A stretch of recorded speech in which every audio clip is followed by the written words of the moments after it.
ان کے پاس کوئی پکی دلیل نہیں ہے تو خاموش رہیں. اگر زیادہ بیماری ہے تو کئی مطلب جو ہے نا اچھے روحانی ڈاکٹر سے اپنا علاج کروائیں, کسی نیک کی صحبت میں بیٹھ جائیں, تاکہ دل کی جو گندگی تمہیں بار بار اکساتی ہے صرف نیک کام کرنے والوں کے خلاف, تاکہ تمہارا یہ دل درست ہو جائے. اللہ تبارک و تعالی مسلمانوں کو ایک دوسرے کی عزت پامال کرنے سے بچائے.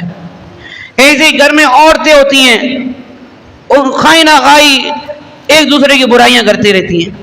اس طرح آج کل مردوں نے بھی یہ عادت پکڑ لی ہے, وہ بھی مطلب جو ہے گلی کے چوراہوں پہ بیٹھ کر, تختوں پہ بیٹھ کر, تو کبھی مطلب جو ہے چوپالوں میں بیٹھ کر ایک دوسرے کی برائیاں کر رہے ہوتے ہیں. نہ تو ان سے ان کو کچھ فائدہ حاصل ہونا ہوتا ہے اور نہ ہی اس سے کوئی ان کو نقصان ہوتا ہے. بس مزہ آ رہا ہے غیبت کرنے کے اندر, بدگمانی کرنے میں مزہ آتا ہے, الزام لگانے میں مزہ آتا ہے. یہ سارے مزے جب آپ کو نمل بدل عذاب کی صورت میں ملیں گے نا, تب پوچھیں گے ہم آپ سے یہ مزہ آ رہا ہے نہیں آ رہا. یہ جو تم جھوٹے جھوٹے الزامات لگاتے تھے, غیبتیں کرتے تھے, بدگمانیاں کرتے تھے, پوچھیں گے ہم مزہ آ رہا ہے یا نہیں آ رہا.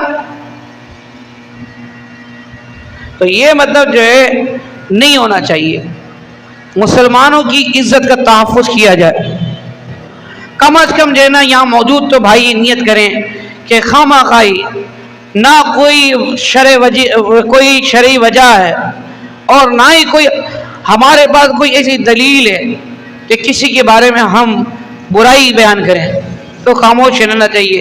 کون سا ہمارا نامہ اعمال نیکیوں سے بھرا پڑا ہے, تو جو کسی کی برائی ہم آگے کرتا ہے اپنی نیکیاں اس کے نامہ اعمال میں ٹرانسفر کرا رہا ہوتا ہے. اللہ ہمیں توفیق دے. لوگوں کے حق تلفی سے بچیں. ان لوگوں کو بھی کہتا ہوں کہ جو لوگوں کے حق کھا رہے ہیں, عید الاضحیٰ کا دوسرا دن ہے, تو وہ بھی آقا علیہ السلام کے فرمان سے عبرت حاصل کریں. بھائی مرنا ہے مرنا ہے, نہ بہنوں کا حق کھاؤ, نہ ماں کا حق کھاؤ, نہ کسی بھائی کا حق کھاؤ. جو اللہ نے تمہارے لیے حلال کیا ہے نا وہ اس پہ اتفاق کر لو. تو جناب انہی خطبات میں سے رسول اللہ صلی اللہ علیہ وسلم کا ایک اور ارشاد ہے. سیدنا جبیر بن مطعم رضی اللہ تعالی عنہ سے روایت ہے کہ رسول اللہ صلی اللہ علیہ وسلم نے مینا میں قیام فرما ہو کر یہ کلمات ارشاد فرمایا: نضر اللہ امرأ سمع مقالتی فبلغها فرب حامل فقہ غیر فقیہ ورب حامل فقہ الى من هو افقہ منہ. روایت کا خلاصہ یہ ہے کہ اللہ تعالیٰ اس شخص کو تر و تازہ رکھے, اس شخص کو تر و تازہ رکھے, حسین رکھے, بارونق رکھے. حضور نے فرمایا جس نے میری حدیث سن کر یاد کر لی, اسے محفوظ رکھا, پھر کسی تبدیلی کے بغیر دوسروں تک اس حدیث کو پہنچا دیا. کوئی علم کے حامل فقیہ نہیں. یعنی بہت سے ایسے ہوتے ہیں کہ حدیث تو سن لیتے ہیں لیکن ان کے اندر حدیث سمجھنے کی صلاحیت نہیں ہوتی, تو اس لیے تم اس کو آگے پہنچا دو. ہو سکتا ہے جس کو تم پہنچاؤ وہ تم سے زیادہ سمجھنے والا ہو. تو اس لیے حدیث شریف جب بھی سنیں تو دوسروں تک پہنچا دے. یہ رسول اللہ صلی اللہ علیہ وسلم کا ارشاد ہے.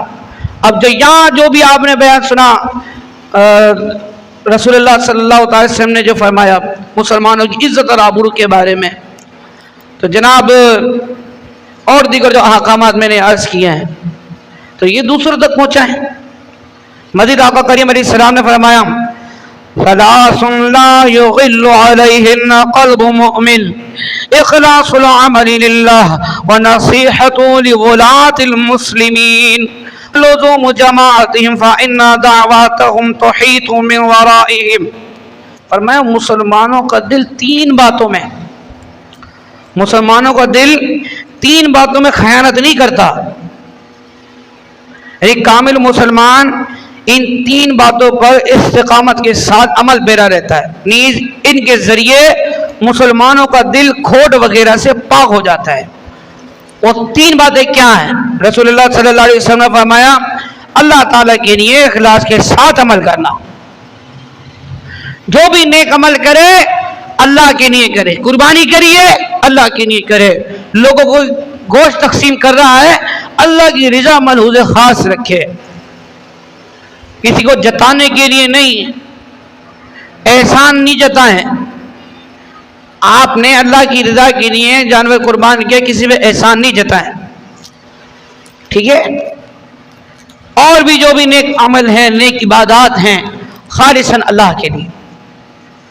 فرمایا مسلم حکمرانوں کی خیر خواہی کرنا، مطلب ان کے جائز عمل، جو جائز حکم پر عمل کرنا، اور اگر وہ کوئی ایسا حکم دیں جو کہ شریعت سے متصادم ہو تو ان کو سمجھانا، ان کو روکنا، باز رکھنا، یہ حضور کا فرمان ہے۔ آج جو بیچارے یہ کہتے ہیں نا کہ ہم تو سیاست سے ہمارا کوئی تعلق ہی نہیں ہے، تو جناب ہم تو مطلب جو ہے حکومت کے خلاف کوئی بات ہی نہیں کرتے، آسانوں والے مشائخ، دینی تنظیمیں سب اس چیز سے نابلد ہیں کہ رسول اللہ صلی اللہ علیہ وسلم نے 1 لاکھ کے اجتماع کے اندر یہ بات ارشاد فرمائی۔ حضور نے فرمایا کہ حکمرانوں کے ساتھ خیر خواہی کرو، وہ غلط کریں تو ان کو سمجھاؤ، وہ کوئی ایسا کام کریں جو شریعت سے متصادم ہو ان کے خلاف کھڑے ہو جاؤ۔ ایسا نہیں کہ سب صحیح ہے، اپن صحیح ہے تو سب صحیح ہے، نہ برائی کو روکنا ہے۔ تیسری بات رسول اللہ صلی اللہ علیہ وسلم فرمائی، اور پختگی کے ساتھ مسلمانوں کی اکثریت اہل سنہ و جماع والے عقائد کا قائم رہنا، کیونکہ ان کی دعا ما سوا کو بھی شامل ہے، یعنی ان کی دعا شیطان سے حفاظت کرتی ہے۔ اس حدیث پاک میں بنیادی طور پر رسول اللہ صلی اللہ علیہ وسلم نے 4 باتوں کا حکم دیا، ہمیں ان 4 باتوں پہ عمل کرنا ہے۔ اللہ عز و جل ہمیں نصیب کرے۔ ایک تو یہ نا حدیث آگے پہنچانی ہے، اور 3 باتوں میں فرمایا 3 باتوں پہ استقامت کے ساتھ عمل کرنا ہے، ٹھیک ہے۔ اللہ ہمیں نصیب کرے، اخلاص کے ساتھ عبادت بھی کریں، اور جناب جو مسلمان حکمران ہیں ان کی خیر خواہی کریں، اور جی جو اہل سنت و جماعت ہے، مسلمانوں کی اکثریت، ان کے ساتھ، ان کے نظریے کے ساتھ، ان کے عقائد کے ساتھ ڈٹ کے کھڑے رہیں، کتنے بھی بڑے فتنے آتے رہیں، کتنے بھی بڑے فرقے بنتے رہیں، لیکن ہمیں انہی کے ساتھ رہنا ہے جن کے بارے میں حضور نے فرمایا کہ انا و اصحاب علی، کہ ہدایت پر وہی ہے جو میرے اور میرے صحابہ کے طریقے پر ہے، اور رسول اللہ کے طریقے پر اور صحابہ کے طریقے پر کون ہے؟ اہل سنت والجماعت، ٹھیک ہے۔ اہل سنت والجماعت کے ساتھ ہم نے ہمیشہ کھڑے رہنا ہے، مرتے دم تک سنی مرنا ہے۔ میں ہوں سنی، رہوں سنی، مروں سنی جہاد میں، میں ہوں سنی، رہوں سنی، مروں سنی جہاد میں، اور مدینے پاک میں بن جائے تربت یا رسول اللہ۔ اللہ ہمیں نصیب کرے جناب۔ نبی کریم علیہ الصلوۃ والسلام کے کلمات اگر میں حقیقت عرض کروں، ان پر مسلمان عمل پیرا ہو جائے نا تو یقین کریں زندگی سنور جائے۔ اسلام میں دوسروں کی خیر خواہی اور بھلائی چاہنے کی بڑی اہمیت ہے۔ ہمیں حکم ہے کہ عوام کی بھی خیر خواہی کریں، حکمرانوں کی بھی خیر خواہی کریں۔ حضرت ابو صدیق رضی اللہ تعالیٰ جب خلیفہ بنے تو انہوں نے یہ ارشاد کیا کہ میں اگر راہ راست پر چل رہا ہوں تو جو ہے نا میری بات پہ عمل کرنا، اور اگر تم دیکھو کہ میں غلطی پر ہوں تو فوراً میرے خلاف کھڑے ہو جانا۔ پہلے خلیفہ بھی یہ فرما رہے ہیں کہ میں تو سیاسی آدمی ہوں، جیسے ابو بکر صدیق سیاسی ہیں تو کہنے لگے ابو بکر صدیق سیاست میں ہیں، خلیفہ وقت ہیں، سیاسی نظام چلا رہے ہیں، وہ کہہ رہے ہیں میرے خلاف کھڑے ہو جانا۔ تو اب تو میری سیاست سے لا تعلق نہیں ہوا نا جب میں ابو بکر کے معاملات میں دخل اندازی کر دوں گا تو میں غیر سیاسی ہو گیا؟ بتائیے مجھے، میں غیر سیاسی رہا نہیں رہا؟ یہ تو ابو بکر خود کہہ رہے ہیں کہ آپ دیکھو تو میں اگر کوئی کام غلط کر رہا ہوں تو فوراً میرے خلاف کھڑے ہو جاؤ۔ تو اس لیے مسلمانوں کی خیر خواہی کے لیے جو ہے نا، خیر خواہی کی مسلمین کے لیے سیٹ کی لالچ نہ ہو، مال کی ہوس نہ ہو، قوم کی خدمت کی غرض سے، نظام کی غرض سے، ٹھیک ہے، نظام کی غرض سے، قوم کی اصلاح کی غرض سے سیاست میں آنا بڑا مبارک ہے۔ مال اور دولت کی غرض سے اور اگر مرتبے کی غرض سے آئیں گے تو ذلیل ہو جائیں گے۔ ہاں اگر اچھی نیتیں انشاءاللہ میرا رب کریم ہے وہ ضرور آپ کے مقاصد انشاءاللہ تبارک و تعالی پورے کرے گا۔ اللہ محبوب کی صدقے سے ہم سب کو راہ راست پر گامزن رکھے۔ تو حضور جان عالم صلی اللہ تعالی علیہ وآلہ وسلم نے یہ بھی ارشاد فرمایا کہ جاہلیت کی تمام رسومات میرے قدم تلے پامال ہیں۔ جتنی بھی جاہلیت کی رسومات ہیں، جو بھی تم وہ کام کرتے ہو جو اسلام میں نہیں ہے، اس نے فرمایا میرے قدموں کے نیچے پامال ہے، ٹھیک ہے۔ تو اب ان مسلمانوں کو بھی مطلب جو ہے غور کرنا چاہیے، وہ جو اپنے خوشی غمی کے معاملات کے اندر، خوشی غمی کی تقریبات کے اندر ایسے کام کرتے ہیں جس کا اسلام تو دور دور تک تعلق نہیں ہے، تو رسول اللہ نے اسے اپنے قدموں کے نیچے پامال کیا، اور آپ مطلب اسے اتنا پروان چڑھا رہے ہو۔ تو ڈرو اس وقت سے جب رسول اللہ کی بارگاہ میں حاضری ہوگی، کیسے جواب دو گے؟ ٹھیک ہے، خوشی غمی کی تقریبات ولادت سے لے کر موت تک جتنی بھی مسلمانوں کی رسمیں ہیں نا، وہ سب اسلام کی تعلیمات کے مطابق ہونی چاہیے۔ حضور نے فرمایا کہ کسی عربی کو کسی اجمی پہ فضیلت حاصل نہیں، اور کسی اجمی کو کسی عربی پہ فضیلت حاصل نہیں، کسی کالے کو کسی گورے پہ فضیلت حاصل نہیں، کسی گورے کو کسی کالے پہ فضیلت حاصل نہیں۔ تو رسول اللہ نے ایک نظام دے دیا، الا التقوی، ہاں مگر تم میں جو پرہیزگار زیادہ ہے، جو متقی ہے، جو اللہ تبارک و تعالی کی رضا والے کام زیادہ کرتا ہے، اللہ سے زیادہ ڈرتا ہے، یقیناً وہ تم میں زیادہ معظم ہے، یقیناً وہ اللہ کے بارگاہ میں زیادہ عزت والا ہے۔ لیکن کسی کے نسب کی وجہ سے، کسی کے کلر کی وجہ سے کوئی بھی عزت دار نہیں ہو سکتا۔ عزت کا دار و مدار صرف ایک ہی ہے، وہ ہے تقوی۔ ان اکرمکم عند اللہ اتقاکم، یہ قرآن مجید کی واضح آیت ہے کہ بے شک تم میں زیادہ عزت والا وہ ہے جو تم میں زیادہ پرہیزگار ہے، ٹھیک ہے۔ اور پرہیزگاری کا تعلق یہ ہے کہ وہ پرہیزگار زیادہ کھلائے گا جو اللہ تبارک و تعالی کی منع کردہ چیزوں سے بچے گا، اللہ نے جس چیز سے منع کر دیا اس سے رک جائے گا، اور جن باتوں کا اللہ نے حکم دیا وہ جس قدر زیادہ رغبت لے گا وہ اس قدر ہی متقی کھلائے گا۔ اللہ تعالیٰ یہ ہمیں سمجھنے کی توفیق عطا فرمائے، اور ہم سچے متقی پرہیزگار فرما بردار عاشق رسول بن جائیں، اور حضور کے ان خطبات کو یاد رکھیں۔ اپنے بچوں کو یہ جو پب جی گیم یا آپ موبائل کے اوپر مطلب جو گیم دکھاتے ہیں، کارٹون دکھاتے ہیں، ایک کاش آپ کے اندر ایسا جذبہ پیدا ہو جائے آپ حضور کی سیرت اپنے بچوں کو سکھائیں۔ اب تو آسان ہو گیا، آپ کسی بھی عالم دین کا بیان سیرت مصطفیٰ سے متعلق ڈاؤن لوڈ کر کے بچے کو وہ دے دیں، باقی ساری چیزوں کو لاک کر دیں۔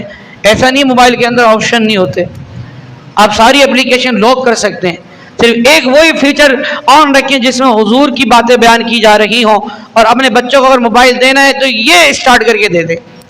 کر تو سکتے ہیں لیکن مزہ تو آپ کو بھی نہیں آتا نا گانے بازی سنے بغیر، مزہ تو آپ کو بھی نہیں آتا جب تک بچہ یہاں کے ماحول کے اعتبار سے گالیاں نہ بکے، یہاں کے ماحول کے اعتبار سے گانے نہ گائے. ایک المیہ ہے مسلمانوں کا نا. یہود و نصارہ ہنود یہ جتنے بھی ایسے ادیان ہیں جو باطل پر ہیں وہ سارے اپنے بچوں کو اپنی مذہبی تعلیمات جو ہے نا بچپن سے ہی سکھاتے ہیں. ایک مسلمان حق پر ہونے کے باوجود اپنے بچوں کو مطلب جو ہے نا وہ سکھاتے جو نہیں سکھانا چاہیے. اپنے بچوں کے ہاتھ میں ٹیبلٹ دے دیے, موبائل دے دیے, بچہ رو رہا ہے ماں نے لیا موبائل اٹھا کے دے دیا, اب اس کے اندر ویڈیو کیا چل رہی ہے کچھ نہیں پتا. موبائل فون آپ یوز کر رہے ہو نا, نیٹ اگر چلا رہے ہو آپ کوئی سی بھی اپلیکیشن لو, فیس بک ہو یا جناب واٹس ایپ ہو, کبھی بھی کوئی بھی ایسا نامناسب سین آ سکتا ہے جو کہ بچوں کو نہیں دکھانا چاہیے. آپ اچھی چیز دیکھ رہے ہو, اچھی چیز دیکھتے دیکھتے کوئی نہ کوئی خرابی ڈال دیں گے. وہ یوٹیوب دیکھ رہے ہو, آپ دیکھ رہے ہو نعت, لیکن نعت چلتے چلتے ایک دم گانا آ جائے گا. ایڈورٹائز لگے ہوئے ہوتے ہیں نعتوں کے اوپر بھی, بیانات کے اوپر بھی, وہ آ جاتے ہیں فوراً. صرف مطلب جو ہے نا اولاد پیدا کرنا یہ ہماری ذمہ داری نہیں ہے, ان کی اچھی تربیت کرنا بھی یہ بھی ذمہ داری ہے. تو یہ مطلب ہر ایک کو سوچنا چاہیے پہلے تو اپنی تربیت بھی ضروری ہے. اگر ابھی تک آپ نہیں سمجھے کہ یار ہمیں زندگی کس طرح گزارنی ہے, بچوں کو کیسے سمجھائیں گے, تو سب کے لیے پیغام ہے کہ آئیں مل کر دین سیکھیں. اب تو یہ بھی نہیں کہہ سکتا کوئی کہ ہم کہاں سیکھنے جائیں. مسجدوں کے اندر پہلے تو یہ ہوتا تھا نماز سے غرض ہوتی تھی, امام مؤذن نماز پڑھا کے چلے جاتے تھے. اب تو یہ درس ہوتے ہیں, بیان ہوتے ہیں جناب. اب کسی امام یا عالم سے آپ مسئلہ پوچھو, وہ یہ بھی نہیں کہتا نہیں جی میں نہیں بتا رہا, بتاتے ہیں لوگ. ایسی بات نہیں ہے. پہلے لوگ ایک حدیث سننے کے لیے مہینوں کا سفر کیا کرتے تھے. آج آپ کو بلا بلا کر کہا جاتا ہے حدیث سن لو جناب, حدیث سن لو, آؤ قرآن کی آیت سن لو. ٹائم ہی نہیں ہے. باہر کھڑے ہونے کے لیے ٹائم ہے, آدھے گھنٹے تک وہاں باہر کھڑے رہیں گے, لیکن مطلب جو ہے مسجد کے اندر بیٹھنا ہمارے لیے مطلب جو ہے نا کوئی عذاب ہے, عذاب معاذ اللہ. یہ حالت ہے لوگوں کی. تو اس لیے ہر ایک کو چاہیے کہ محبوب کے غلام سچے بنیے, آقا کریم علیہ السلام کی سیرت کو اپنائیں. انشاءاللہ دنیا بھی اچھی ہوگی اور آخرت بھی اچھی ہوگی. اللہ نے چاہا. اللہ تعالیٰ سے دعا ہے کہ اللہ تعالیٰ ہمیں عمل کرنے کی توفیق عطا فرمائے. آمین بجاہ النبی الامین صلی اللہ تعالی علیہ وآلہ وسلم. سنت ادا فرما لیں.